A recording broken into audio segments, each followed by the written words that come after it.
안녕하세요. 조치킨입니다. 자, 오늘은 제6강 견갑골의 움직임과 랩풀다운이라고 한번 제목을 정해봤습니다.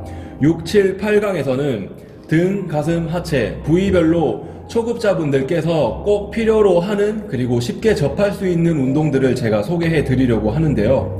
운동 자세에 대한 부분은 이미 유명 선수들 혹은 유튜버 분들께서 만들어 놓으셨기 때문에 저는 운동을 해야 하는 이유와 목적에 대해서만 말씀을 드려보려고 합니다. 자, 지난 강의를 통해서 1에서 5강을 보면 우리는 운동을 왜 하는지, 우선순위, 분할법, 언제 하는지, 어떻게 하는지 해답을 얻었죠. 그 중에서도 등이 가장 중요하다고 강조를 많이 했었는데요. 그러면 등 운동을 어떻게 하느냐? 등 운동에도 여러 가지 종류가 있겠죠. 자, 우선 당기는 동작. 당기는 동작에서는 분명 등 근육이 개입이 됩니다. 등 근육이라고 하면 광배근과 승모근을 얘기를 하는데요. 등 운동에는 크게 두 가지 운동이 있습니다. 우선 세로 운동, 위에서 아래로 당기는 세로 운동, 수직 운동이라고도 하죠. 그리고 가로 운동, 수평 운동이라고도 하는데 내 몸통 앞에 있는 물체를 내 배꼽 방향으로 당기는 운동, 이렇게 크게 세로 운동과 가로 운동이 있습니다.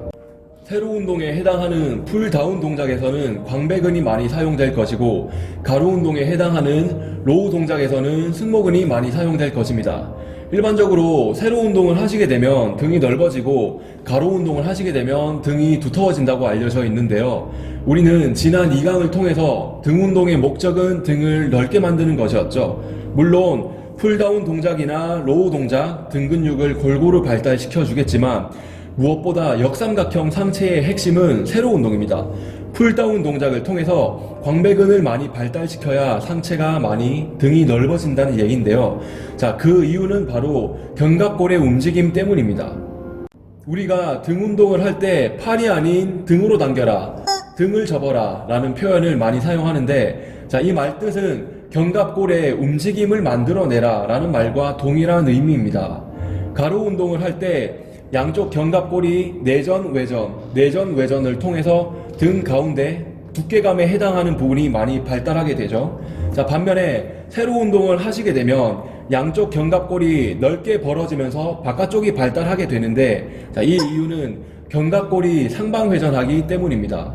견갑골이 상방회전한다는 얘기는 이 양쪽 날개뼈가 견갑골이 단순히 위로 들리는 것이 아니고 들리면서 바깥쪽으로 회전하게 되어 있어요. 네. 이 움직임이 가장 중요한 핵심 포인트인데, 이 견갑골의 상방회전은 가로 운동에서는 유발되지 않는 움직임이에요. 오로지 세로 운동에서만 견갑골의 상방회전 움직임을 만들어낼 수 있습니다. 가로 운동에서는 만들어낼 수 없는 움직임이에요. 자, 그 이유는 인체의 어깨관절 구조 자체가 그렇게 생겼기 때문인데요. 이런 견갑골 상방회전 운동을 많이 하게 되면 어떻게 되느냐? 등이 넓어지고 어깨가 넓어 보이겠죠? 이것이 바로 등 운동의 핵심이자 역삼각형 몸매의 출발점입니다. 또한 랩풀다운은 저항의 방향이 위쪽이기 때문에 척추가 쭉 펴지는 효과가 있겠죠? 풀업도 마찬가지입니다. 자, 반면에 로우 동작은 지치거나 중량이 무겁게 되면 상체가 숙여지기 마련입니다. 그래서 가로 운동보다는 세로 운동에 좀 더 집중 투자를 하셔서 등을 넓게 만들 수 있다는 얘기입니다.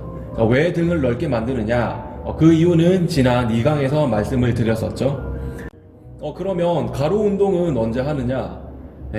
세로 운동의 감을 어느 정도 웬만큼 다 익히고 난 뒤 그때 시작하셔도 늦지 않습니다. 자, 오늘은 초급자분들께서 쉽게 접할 수 있는 등 운동, 그 중에서도 랩풀다운의 설명을 드렸고요. 하는 이유가 가장 중요합니다. 등 운동은 가로 운동과 세로 운동이 있는데, 세로 운동을 할 때 견갑골의 상방회전 움직임이 일어난다. 가로 운동에서는 일어날 수 없는 움직임이다. 상방회전을 많이 시켜야 등이 넓어진다. 핵심 요약입니다. 자, 저는 다음 시간에 또 만나 뵙도록 하겠습니다. 시청해 주셔서 감사합니다. 안녕.